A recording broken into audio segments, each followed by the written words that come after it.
Hello, today on What's That About, a special interview episode that we've been having. We're excited to have Evan MacKay, the Democratic candidate for state rep in Massachusetts' 25th Middlesex. And thanks for coming on our show, Evan. Happy to be here. Thank you so much for having me. Thanks to the work of the show. Oh, thank you. And let's get right into it. This, as most people know, is the second time around for your run for this seat. Can you briefly fill us in on your background? Like, what brought you to Cambridge? What do you find special about the area? Yeah. Yeah, absolutely. Hi, my name is Evan MacKay, they, them, theirs pronouns. I live on Garden and Linnean Street between Porter and Harvard Square. I've been there for about a decade. And I initially moved to Cambridge in 2015 for school, came to undergraduate here at Harvard. And I grew up was born in Florida in a pretty conservative part of the state. And so initially, there was like Massachusetts. Living in Cambridge was a breath of fresh air, a world of a difference from the setting that I grew up in. And Massachusetts is a place that I would come to for all of my family reunions and things like that. Got people from Massachusetts on both sides of the family, but especially on my mom's side. And then now my brother lives in Boston. When I moved here, my sister is living in Boston. And so this is a place that I have some connections and community, but it's just been a really spectacular place to be living in and building community in. I think that Cambridge has people from so many different life experiences. Some people who've born and raised in Cambridge and lived here their entire lives. A lot of people are coming from all over the country, all over the world. And I think that there is a real openness and curiosity within Cambridge. There's a pluralism, there's an appreciation for one another. I think that a lot of people have good values and care for their neighbors and trying to like understand the strengths of their neighbors and things like that. And I think of Cambridge as a place that is hungry and ready to lead on things that other people in other states and other cities are not doing yet. Cambridge leading on things like banning facial recognition, Massachusetts leading on LGBTQ equality, Massachusetts leading on healthcare. And so this is a really special place to be living and organizing. And it's a place that I'm really grateful to be in, to call home, to get to organize and meet more neighbors. One of the things that I get to do in running for office is meet so many more of my neighbors and get to even better know all of the different parts of the community. So the 25th Middlesex district, our district names in Massachusetts are a little bit funky, but this is neighborhoods near Porter, Harvard, and Central Square. It's the only district that's entirely contained within Cambridge, and it's around 45,000 people who are in it. In Massachusetts, there are 160 state representatives, and each of the districts are approximately-ish 45,000 people. Okay. And let's stay on kind of your life experience there. I was polling Reddit for questions people might want to ask our Cambridge, and I found a few that were interesting. And here's one: like, what are some unique examples in your personal or professional life experience that you think would make you a good state house representative? Yeah, in my personal life and like work experience and stuff. Right now I teach, advise, and research and mentor students. I teach graduates and have taught graduates and undergraduate students at Harvard, and mentored and done a lot of advising of undergraduates and working in higher education. This is something that a lot of people within the community share. I mean, I work for the largest employer within Cambridge, and a lot of my experiences with that employer have been incredibly positive. So many great people come to Cambridge or born right here in Cambridge and end up going to school here, going to college here, grad school here. And also people come from all over the country and all over the world. And so I have had just a tremendous opportunity getting to connect with people from all over the world. But also a lot of the experiences with my employer are really negative. I've seen this large institution have actions that are really in contrast to a lot of their stated values. And I've seen the difficult work that it takes to move an intransigent institution institution, a large bureaucracy, an untransparent institution, an institution that does not want to be accountable. And this is the richest institution of higher education in the history of the world. And it was paying a minimum wage to my coworkers. People didn't get a pay raise until the Massachusetts minimum wage increased. And this is something where we know the money is there, and we know that people are struggling with student debt. People are struggling to live in such an expensive place. And so part of my background is creating a union, and coming together with thousands of my coworkers and seeing what is possible when we do come together, seeing what is possible, which might have at first seemed impossible. Seeing things like protections for international students and protections for survivors of sexual harassment that we would not have been able to achieve without a union. But by coming together and creating a formal entity and like organizing together through the structure of a union, we were able to push and move the university on things that they did not want to move on, because the Harvard University was consistently choosing to sweep sexual harassment under the rug. We saw that this is completely untenable.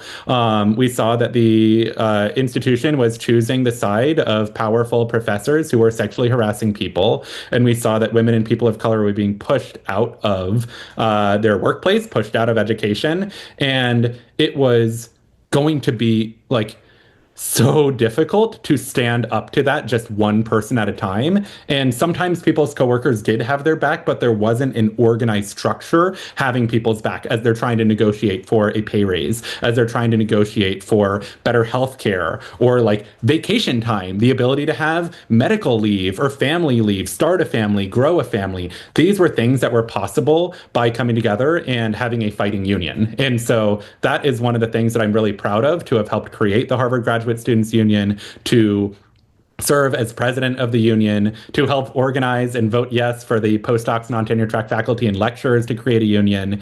And this is also something where part of my experience is going on strike. There are very few elected officials or state legislators who have ever been on strike themselves, who have ever created a union. Few have even been union members. And so that experience of being alongside an organized collective and winning things that we didn't even think were possible at the first time, that's part of what informs my organizing history and what sort of gives me a lot of motivation to keep on pushing and to see that things, they don't move, and then they can move all at once. And that's something that I saw taking on corruption within the United Auto Workers. So I love my union. I care a lot about unions and workers and stuff. But the United Auto Workers had a decades-long corruption scandal. Former top officials of the UAW were incarcerated for embezzling union members' dues and lying about it. And so that was an institution that was extremely unaccountable. I was proud to be organizing with the Reform Caucus, Unite All Workers for Democracy. I was elected as a Reform delegate.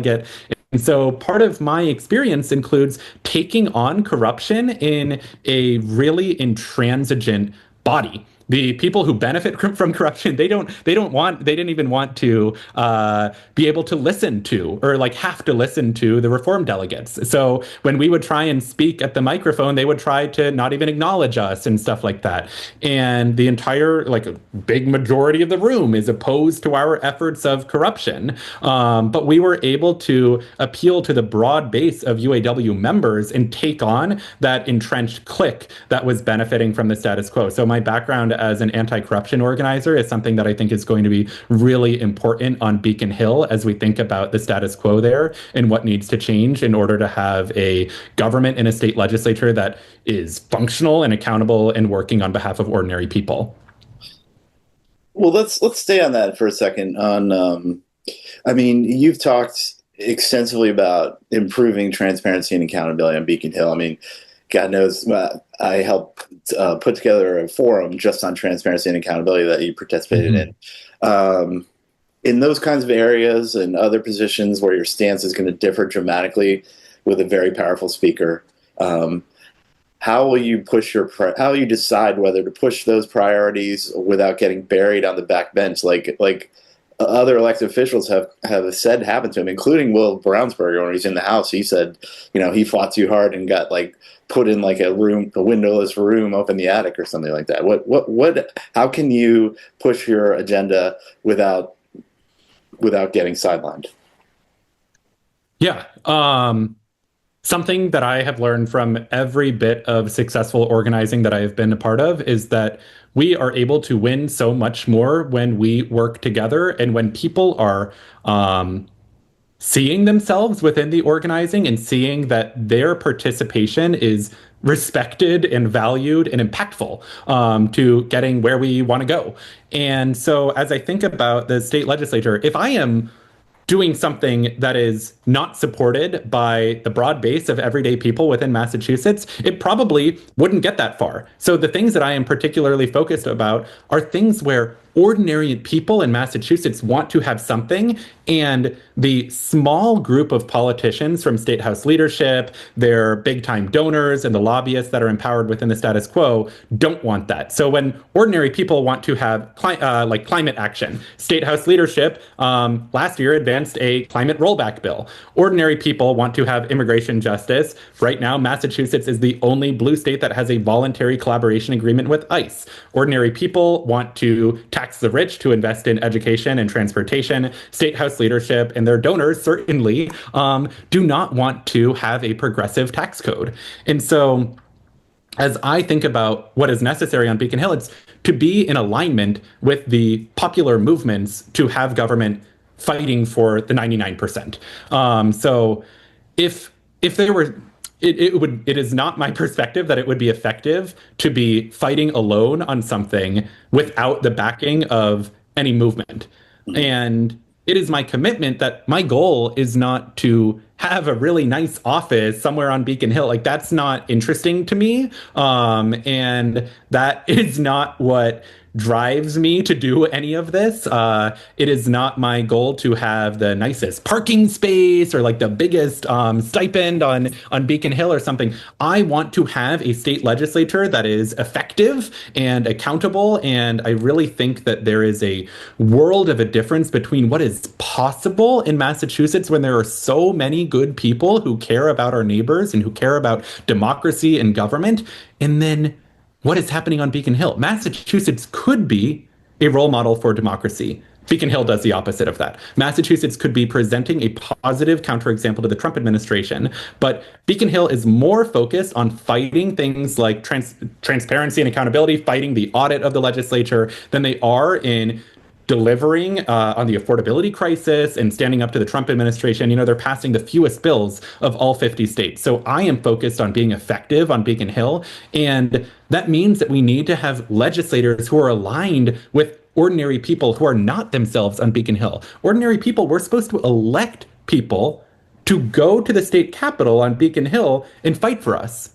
But what we're seeing is that we have more and more legislators who are elected by ordinary people who then go to Beacon Hill to fight and fall into alignment with state house leadership. State house leadership already has enough power. We don't need more people to just do exactly what state house leadership tells them to do. My opponent last session voted 100% in line with state house leadership. Last year, 100% in line with state house leadership. And so ordinary people in Cambridge, there are a lot of things that we need that are different from state house leadership.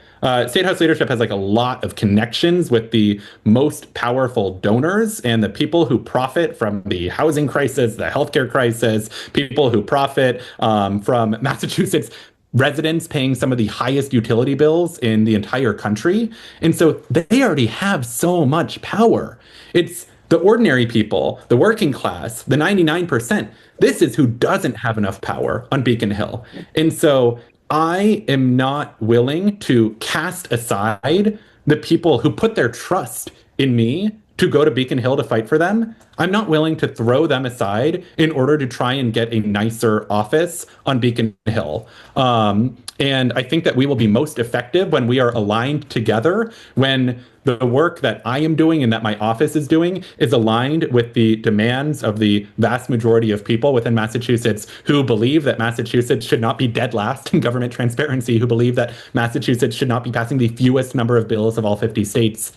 and who believe that we should have a government that we should trust, where right now every single prior speaker of the Massachusetts State House, like the person in charge, number one, Speaker of the House, every single prior Speaker of the House since the 1990s has been indicted and convicted of corruption or an unindicted co-conspirator. Those are the two options for prior speakers of the House. So like there's just an enormous amount of things that change, and there are a lot of things to do in a lifetime, and it is not my goal to go and try and have a nice office or a nice parking space or get the biggest stipend on Beacon Hill. That is not effective.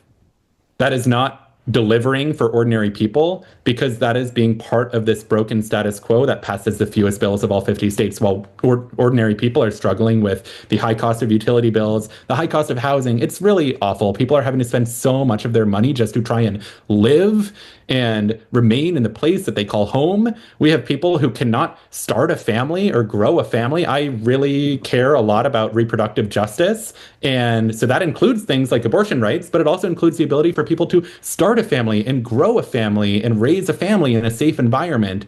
And the affordability crisis is crushing everyday people. And so we need action from Beacon Hill and our state legislature. Okay. Can I just stay on the effectiveness of the legislature one more time, and then we can get into some of the issues a little more. So you kind of took the words out of my mouth. The last four speakers of either felons, convicted felons, or unindicted co-conspirators.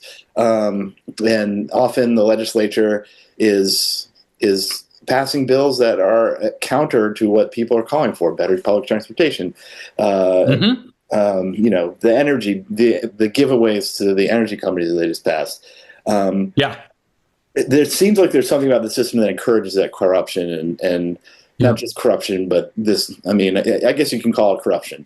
What would you propose to change it? What are some steps that you would propose to change it? Yeah. I wanted to talk a little bit about why is corruption a problem?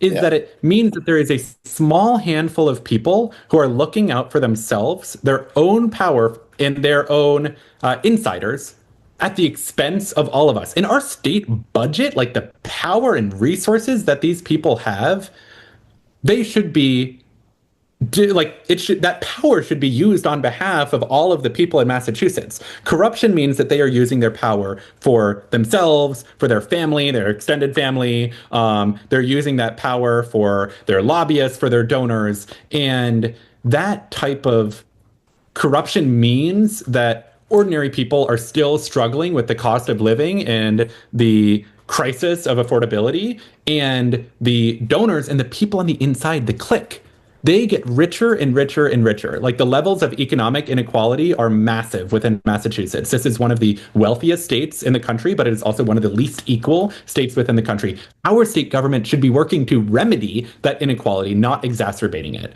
And so there has been a pattern of durable corruption. This has been a system that has refused to reform itself. And the behaviors that politicians have done are way out of line with what people in Massachusetts believe. So one of these speakers of the House was indicted for lying about racial gerrymandering. We don't want racial gerrymandering, the idea of politicians carving apart communities of color for their own political gain. Yikes, that's disgusting. That's what we see Republicans doing, is ripping apart majority black districts, majority minority districts, opportunity districts within the U.S. South and in places where Republicans have control. They are doing racial gerrymandering. That is bad. Beacon Hill Democrats also should not be doing racial gerrymandering and lying about it. And so this is a pattern where speaker after speaker is looking out for themselves. And the only way that people rise up to be next in line or third in line or fourth in line is that they are also going alongside with this status quo. And after 3 speakers of the House in a row were indicted for corruption, we were able to get term limits on the position of Speaker of the House. But then the next person decided he didn't want any term limits for the Speaker of the House. So then they're going about rolling back term limits on the Speaker of the House. This was one of the few measures of anti-corruption that we had. And it's not term limits on somebody being a state representative. It was term limits on being the Speaker of the House.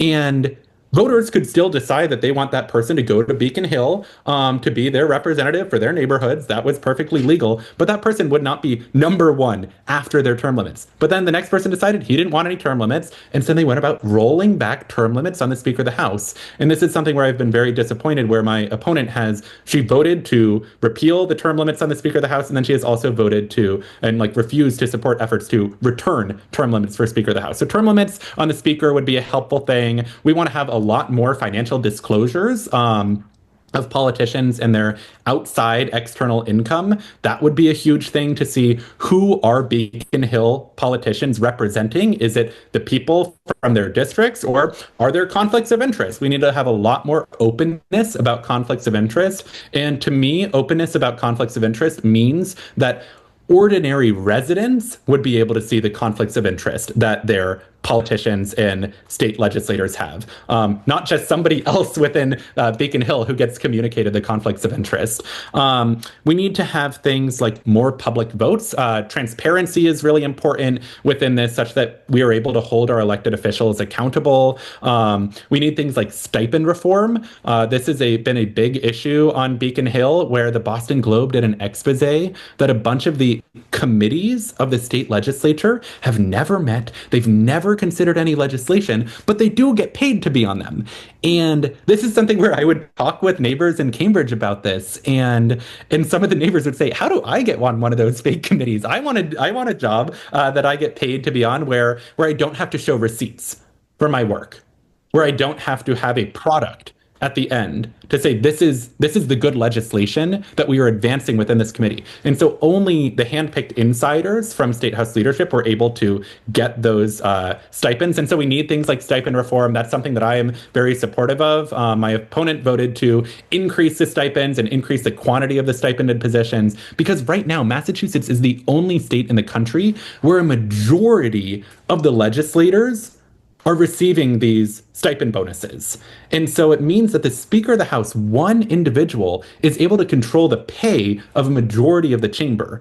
And former state legislators have talked about, as soon as that number, so there's 160 state reps, and as soon as that number crossed 81, as soon as it crossed a majority, there was just an enormous reduction in the extent to which people were actually speaking up, because they know that money is, you don't get to speak out on behalf of your constituents and be open and honest about what happens on Beacon Hill and still get to receive that money. In fact, one of the former state reps from West Cambridge and Watertown named Jonathan Hecht, during that effort about repealing the term limits on the Speaker of the House, Jonathan Hecht, he went to the State House and he said, "Listen up, everybody. We unfortunately have some challenges of corruption here. This is the reason that we got term limits in the first place. I think that we should keep the term limits."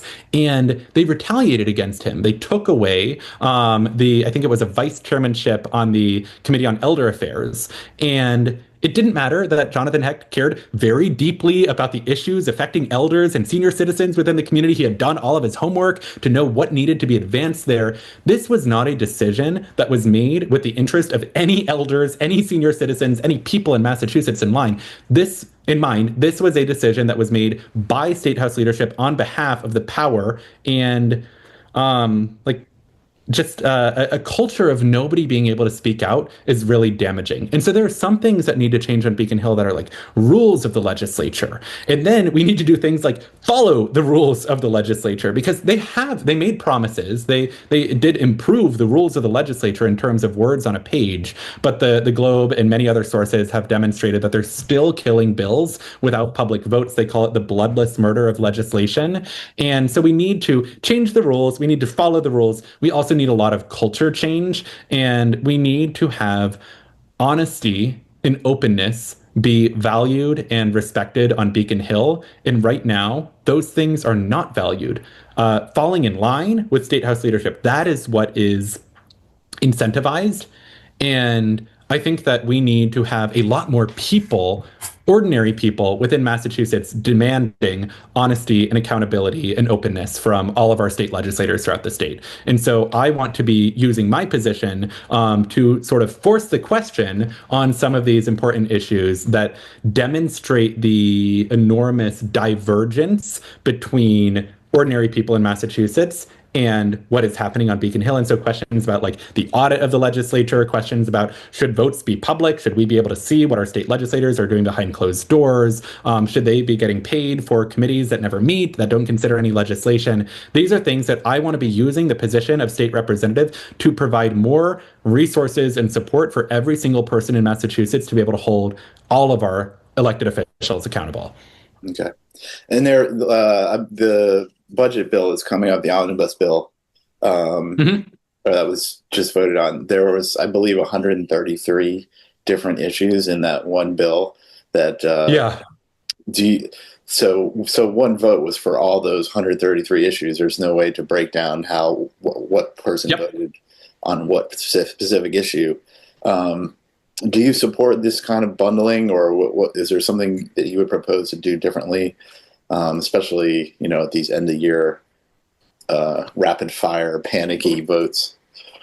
Yeah.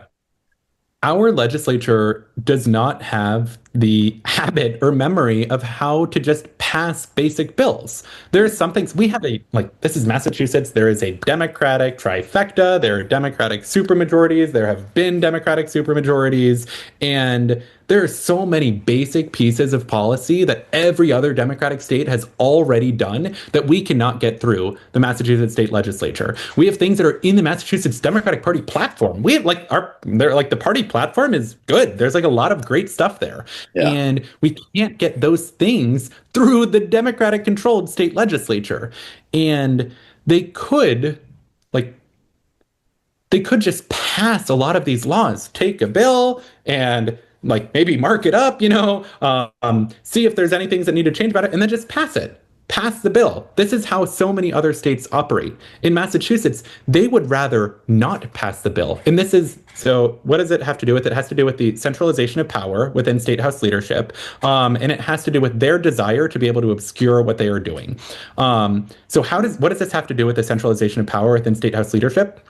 The Speaker of the House and State House leadership would rather not pass bills. There will be a bill that is important to a legislator, that is important to a group of legislators, that is important to their communities. Maybe it's about water pollution or a bill about housing in rural areas or something. And legislators want that bill to pass.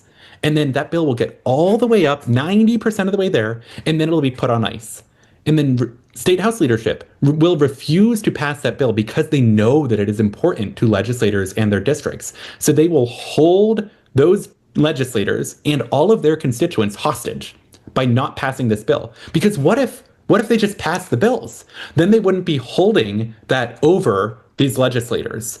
And so state house leadership uses legislation as mechanisms of further centralizing power within themselves. It's for them, laws exist to elect politicians. Laws exist to allow politicians to ascend higher within leadership. Laws exist to empower state house leadership rather than laws existing on behalf of everyday people within Massachusetts. And so this is one of the reasons why they lead to these omnibus bills. Another reason why they throw everything together into a big old, so many pages of documents and stuff. A lot of the time, legislators are voting on things that they don't even know what is within them. And for me, I think it's really important that not only all of our legislators should be able to know what they are voting on before they are voting on it, but also ordinary people should be able to know what our legislators are doing. And so I have really appreciated efforts on good government and rules reform within the legislature. There have been efforts to say something like, there should be at least 48 hours or 72 hours. I think they've tried it a couple different ways. There should be some minimum number of time between which a bill is introduced and when it can be voted on. And then they do have a safety valve thing. They say with a vote of 2/3 of the legislature, they can waive that. Let's say that there was an emergency, something needed to pass immediately. If there's an emergency, they can safety valve, they can waive that rule, and then they can just pass the bill in an emergency. But for the most of the time, we should get the text of the legislation, and then we should be able to see what is happening, and then they should vote on it. And then we've also had efforts to have a minimum of 30 minutes after an amendment is introduced, because sometimes they will have enormous, huge bills that nobody has time to read, much less thoroughly understand what is happening before they are voting on it. Plenty of this legislation that they pass, they'll sort of drop all of the paragraphs of text of one piece of legislation that has already had a hearing and that has already had public testimony. They'll nix all of that and then they'll replace it with a whole bunch of garbage written by corporate lobbyists, written by the utility industry, written by the fossil fuel industry, and then they will ram that through. It didn't get a public hearing. It didn't get public testimony because these things are popular with the fossil fuel lobbyists and the utility industry and the people who profit from energy bills, but unpopular with people who are crushed by the cost of living. So it's a thing where the rules sort of permit this bad behavior. And then another thing about the large bills that sort of just cluster together all of this stuff. And sometimes they cluster in something that I like. I'm like, yeah, that thing should pass. Oh, great. Here's a good policy to enable more housing. Good. We want that. We want more housing. Add it into the thing. But the reason that they do this all together is that they will use that to toss in tax loopholes for their donors, corporate tax giveaways, things that are incredibly unpopular among ordinary people within Massachusetts. And then it sort of gives them a protection. That way, when a constituent says, hi, I really depend on the MBTA. I'm really worried about these corporate tax giveaways that keep on happening. And then the legislator, whoever it is, can say, oh, but there were $50 in a rebate for renters within that bill. So that's why I voted for it. And there will always be something that is good in there. And sometimes it's like a small thing, and sometimes it's like a medium or like a big thing that is good within that bill. Yeah. We're in Massachusetts. We should not have to do evil things in order to get bills passed. We have a Democratic trifecta and a Democratic supermajority. We don't need to do the bidding of Project 2025. We don't need to compromise with Project 2025 and MAGA policy in order to get things through Beacon Hill. But that is how they choose to operate on Beacon Hill right now. And so for me as a state rep, like if I were there, when we have these big omnibus packages, and then some of it is like garbage and corporate tax giveaways or whatever, I will be fighting to isolate those away from the package of maybe there's good things that we want there. Ooh, a policy for more housing. Yeah, we want more housing. So we'll try and isolate the bad things and then force a roll call vote on those bad things through an amendment to strike those bad parts and then get them on the record on the bad thing. They don't want to be on the record. They want voice votes, which lets them mislead people. They can say different things to different people when there is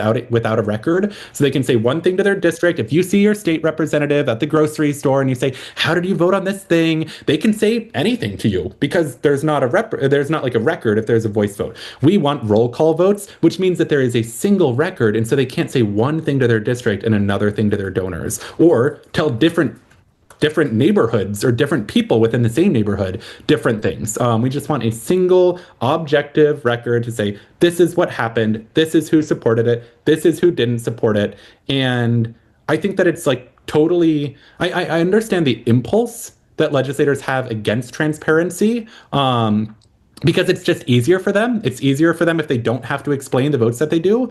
But we also know that all of our legislators are human. Some of them will make mistakes and stuff. How will they know if they made mistakes if we cannot see their votes and then let them know that what they thought that they were doing is actually having an unintended consequence on our communities, or what they thought that they were doing is actually not supported by ordinary people within Massachusetts. So I am not going to be perfect. Nobody is going to be perfect, but all of our votes should be public such that people can educate us. Hopefully they can educate us because we have a minimum amount of time and that we're able to have open hearings and public testimony for people to let us know what we are voting on before we are voting on it. But then also after the fact, I and everybody will make mistakes. The way that we will learn from our mistakes is that the vote should be public and that people should be able to let us know if we've made mistakes.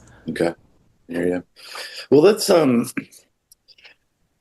me ask you this, because this election, you're running against Marjorie Decker, and I was at the last debate, and she said several times that you and her probably agree on most of the issues, and then she said that you're not running against her record. You refuse to run against her record.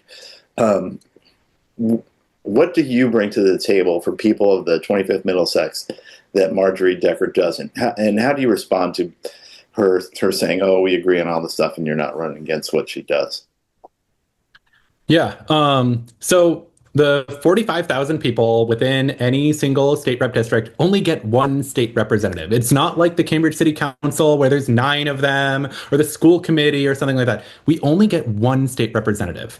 And there are some things from the current state representative, my opponent, Representative Marjorie Decker, that I support. She wants to have more investment in public housing. That's super important. She cares about abortion rights. Excellent. She has really cared about cash assistance to low-income families. That is like excellent policy, and it's one of the things that she cares about that I admire the most. And so there's plenty of things that I want to continue. This is a super progressive district, and so some of the things that she's done, I'm like, yes, let's keep on going. The state representative from this district should be supporting that policy.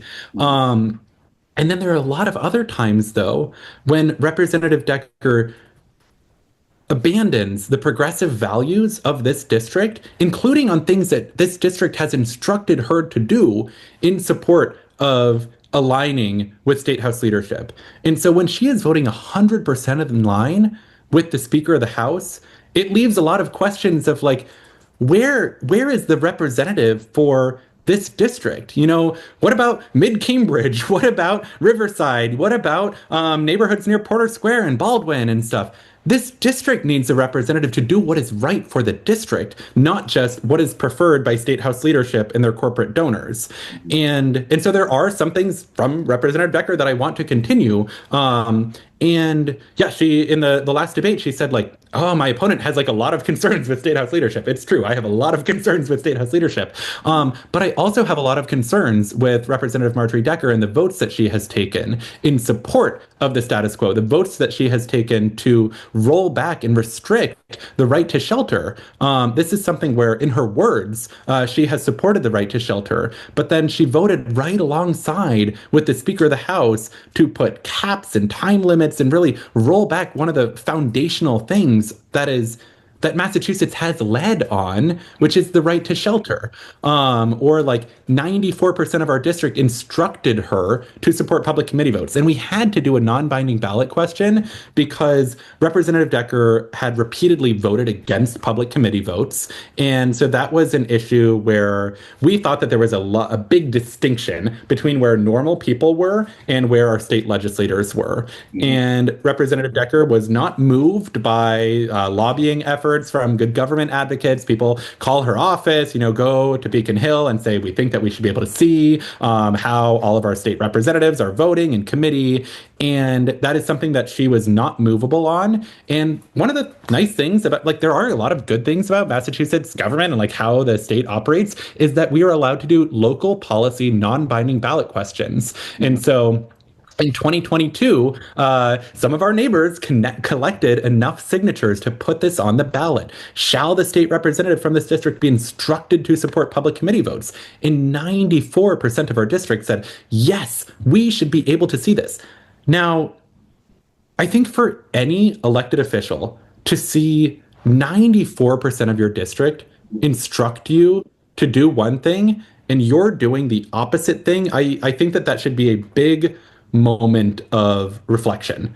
And I really wish that after that result had happened, that my opponent would have started to champion public committee votes, talk about this publicly, go to the floor of the legislature, introduce an amendment for public committee votes, roll call that amendment, get it on the record who supports public committee votes and who doesn't support public committee votes. And the thing is, my opponent would have had all the cover in the world. House leadership didn't want her to do this, but she could have said 94% of my district just instructed me to do this. I feel a lot of obligation. I feel a lot of respect for my neighbors who supported this policy. And I have to introduce this amendment. I have to roll call this. This is what my district has instructed me to do. Because as the state representative, you don't get that many pieces of direct instruction like that.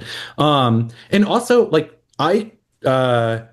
if my opponent had said 94% of the district supports public committee votes, but I think that that's a wrong thing. I would have really appreciated if my opponent had done a town hall or something to say there's been some confusion about what's happening on Beacon Hill, and a lot of you hold this position on public committee votes, but actually this is the votes that I have taken against public committee votes, and this is why I believe that those are the right things. This is the information that I have as a senior member of the legislature and somebody who's been around on Beacon Hill and been around in Cambridge politics for many years. This is why I hold this difference, and really just be open about why there was that big distinction. Yeah, my opponent has aligned with State House leadership to increase the stipends and make Massachusetts home to the highest paid state legislative leadership in the entire country. And so there's just a lot of direct disagreements with the decisions that she has done. And this is also something where this is one of the most progressive districts in the entire state. And so we need to have the representative from this district leading on so many things. It is really difficult for the statewide movement on progressive policy in Massachusetts when the representative from Cambridge does the wrong thing. Cambridge, has like a reputation. There's a lot of parts of Massachusetts that are much less progressive than Cambridge. But when the representative from Cambridge votes against like taxing the rich or something like that, then it really pulls the wind out of the sails of the statewide movement, because other legislators are like, I represent Worcester, I represent Lynn, I represent these other places, and it's so difficult for us to take the correct vote against the corporate donors when even the representative from Cambridge is voting alongside with State House leadership on this one. And so I have both concerns with State House leadership and concerns with the direct votes and decisions from the current state representative, my opponent, Marjorie Decker. Okay. We have time for a couple of questions, if you don't mind. Yeah. Sorry, I'll try and go more rapidly too. Yeah. So as a member of the State House, you're going to have a voice in how Massachusetts deals with the federal government. How do you feel the state government has responded right now to this push, this violent anti-immigration pogrom being perpetrated by ICE in the state? What would you do? How do you feel that this? I assume you have some disagreements with how it's been handled so far. I have a lot of disagreements. I have a lot of appreciation for immigrant justice organizers, including legislators who are trying to push on this. Like, there are people working really hard on these things. In elected office, people not in elected office. There are so many people in Massachusetts who are trying to get our state to stand up to the Trump administration. And there are examples from other states. We have seen every single other Democratic state decide not to have statewide collaboration with ICE. And Massachusetts remains the only blue state with a voluntary collaboration agreement with ICE. Why does ICE rely on these voluntary collaboration agreements? There are like this many ICE officers and stuff, but ICE wants to be able to leverage the infrastructure and resources and spending and expenditures of our state and local and other levels of law enforcement that wrap people into the criminal legal system. And then ICE wants to be able to leverage that. And we know that there are enormous challenges of racial disparities within the criminal legal system. We know that they're like systemic racism is at the bedrock of every of how the carceral state operates. In every single analysis of the Massachusetts system of incarceration and policing has identified really horrible systemic and durable racism. And yet Massachusetts continues to provide data and hand over human beings to ICE. Every other blue state does this the opposite way. They decide, we are not going to platform ICE in this way. We are not going to legitimize ICE in this way. It is really damaging when our state chooses to collaborate with ICE, because there are immigrant justice organizers in parts of the country, in swing states and red states, that are also trying to fight against this ICE collaboration. It's called 287G. And when pro-deportation and pro-ICE politicians in other parts of the country point to the fact that Massachusetts has voluntary collaboration agreement with ICE, they say, guess this can't be all that bad because Massachusetts has a reputation throughout the country for being very progressive, very liberal, these types of things, very anti-Trump. Our votes, I think every single Massachusetts might have been the only county, the only state where every single county voted against Trump. I'm pretty sure that's true. But Yeah. Massachusetts has a reputation. And so when we don't meet that reputation, we leave so many people in danger. And this is something where we've seen even in swing states, like hooray, Democrats like flipped the Virginia the gubernatorial ship, like the governor's office in Virginia. Abigail Spanberger comes in. There's a new Democratic trifecta on day one of that new Democratic trifecta. They say, we are not going to be collaborating with ICE in this way because it legitimizes ICE and it makes it much more difficult for the federal effort in DC to challenge ICE's budget, to challenge ICE's rogue authority, to challenge the way that ICE is this rogue entity on our streets, in our communities, abducting people, killing people, committing human rights violations. This is something where we need to have our state government standing up and fighting back. And to me, it's just we have seen role model after role model and example after example of other blue states. California, New York, Illinois, there they go. Let's go. Connecticut. Like we've got other, let's go. Virginia. Let's go, Virginia. Can we follow Virginia's lead on these types of things?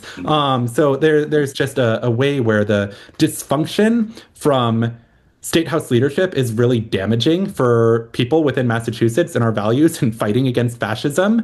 And we see that there is not a treatment of this with urgency. After Trump was elected, the Speaker of the House was sort of asked, like, what comes next? What's happening next? And he alluded to a vacation, like a break. A break. What were other Democratic states doing? They were trying to do as much as possible to protect as many people as possible before Trump came into office. Because Trump was elected November of 2024. Other states were trying to do their very best to Trump-proof the state, protect people before Trump came into office. And state house leadership went on a vacation.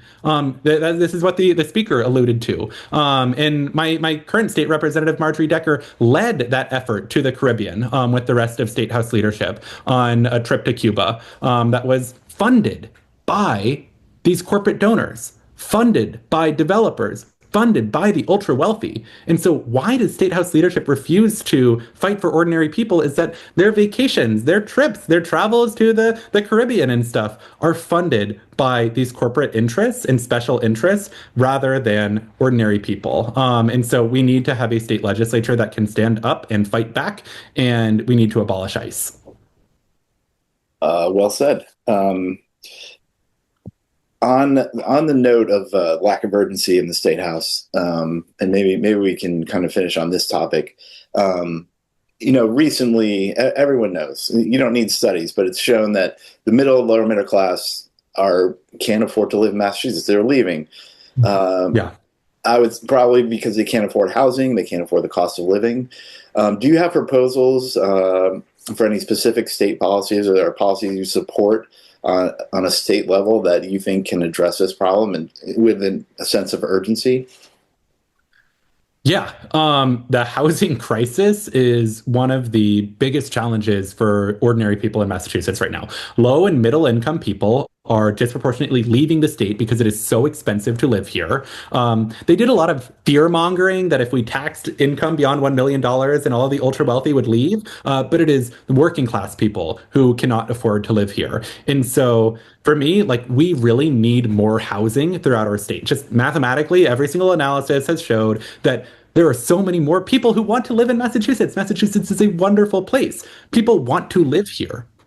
And more people have moved here. But our state has not built enough housing. And so we need a lot of different efforts to try and have more housing. We right now, unfortunately, have a lot of an anti-housing status quo within so many communities throughout Massachusetts that don't want to see any type of change. There's a lot of status quo bias that obstructs new housing throughout the state. And as we think about like the historical power of Massachusetts and like where power is structured among the ultra wealthy and the people who have disproportionate power on Beacon Hill, this is a part of the history that cannot be disconnected from white flight and the construction of these ultra wealthy, disproportionately white suburbs that have not, they have like made so many different types of housing illegal within their communities. And so things like the starter homes ballot question is important. Things like the MBTA Communities Act, like, yes, we want MBTA Communities Act. We need to make sure that we're following through and enforcing that. We need to make sure that we need like an MBTA 2.0 to be expanding and continuing and pushing on that. We need just like so many more different types of housing. I'm really excited by things like social housing. I want to see more state investment in housing. And we need a lot more types of more housing throughout the state. We need market rate housing, we need affordable housing, we need deeply affordable housing, and we also need like a lot of tenant protections and like things like rent control, things like tenant opportunity to purchase. I'm excited by community land trust and real estate transfer fee. But we have seen positive examples. I think that Zoran Mamdani in New York City does a great job at sort of the intersection between promoting and encouraging new housing and making sure that tenant protections are never left behind. And we've also seen examples throughout the country. Like I look to Austin, Texas, and Minneapolis and Minnesota, where when they had more housing, not only did they see the rents slow down in the rise of rents, but in some of these analyses, the rents decreased when they were able to have more housing. And like Auckland, New Zealand, for an international example, is I think a good one. So yeah, we need right now on Beacon Hill, unfortunately, there are more. I want to make sure that there are more legislators who are landlords than legislators who don't own their own homes. And so I would be among that minority of legislators that don't own a home. But I think that that's a perspective that is important to be represented on Beacon Hill. And the affordability crisis is something where so many legislators are just disconnected from it and how it materially affects so many people within Massachusetts. And we need to act with urgency because this is another thing of reproductive justice where it is low and middle income people. In Cambridge, a lot of the story is when people are trying to start a family or grow a family, they find that this community that they love is no longer affordable. When they think about the housing, like the space for a human being to be growing and living up in and stuff like that, but then also the cost of childcare. And so I think about investments in childcare, things also about like affordability is our utility bills and stuff like that. Yeah. So we need urgency, and Beacon Hill is not delivering with that urgency. Okay, I think we're about at our time. Is there anything that you wish I had asked, or something that you'd like to talk about that we haven't covered? I mean, there's always so much to talk about within our state legislature. I think that it is. One of the challenges on Beacon Hill is the way that so much happens in a really disconnected manner from ordinary people in Massachusetts and our advocacy community within Massachusetts. And so this is something that I am going to be really focused on healing and improving, is the relationship between legislators on the inside and our advocates and activist organizations and organized social movements on the outside. So like I do a lot of climate and environmental advocacy with, I'm on the board of the Massachusetts Sierra Club. That's going to be informing my perspective in how I approach to the state legislature. I'm on the executive board of the Greater Boston Labor Council. We have seen so many pro-labor policies die on Beacon Hill. We have seen workers on Beacon Hill try to create a union, the State House Employees Union, and we have seen the legislation for these workers be killed without a public vote. And so my experience coming from labor is going to be important in how I think about the inside-outside strategy, the inside-outside organizing, because I will be one state legislator. I want to work with every single other state legislator on whatever issue it is, but I also want to work with people who are not on Beacon Hill and people who are not within the State House. And so my background as an organizer is one of the things that I think it is our organized movement that gives me confidence in our ability to create a state legislature that we can be proud of. It is every single person who goes to the protests. It is every single person who learns more about the state legislature and talks with their friends, family, and neighbors. And this is going to be really important. And so within this campaign, we are massively outspent by the establishment and by State House leadership and by our opponent, Representative Marjorie Decker. But we are really proud to be building a grassroots movement. We are really proud that people are learning more about the state legislature, that people are maybe knocking on doors and connecting with their neighbors about these issues of what's going on with ICE, what's going on with affordable housing, what's happening with climate policy in our state legislature.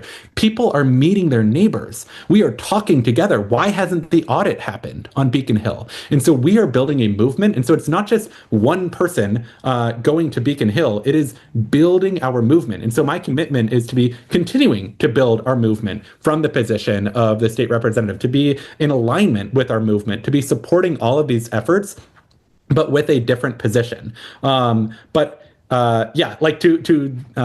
I would be very overwhelmed to try to do this alone, but there is a beautiful movement, and there are so many neighbors who are coming together, and there are people who are knocking on doors and phone banking. And so if you want to see change within our state legislature, no matter where you are, please get involved with your friends, your family, your neighbors about what is happening on Beacon Hill. A lot of folks don't follow Beacon Hill as closely as they follow national politics in DC and what's going on with the Trump administration, or local politics or international politics. So try to bring more people into our state legislature. And then please help us talk with more people in Central Harvard and Porter Square. And we are just 33 days away from the election today on the date of recording. And it's coming up quick, September 1st. And we recommend for folks to request your mail ballot.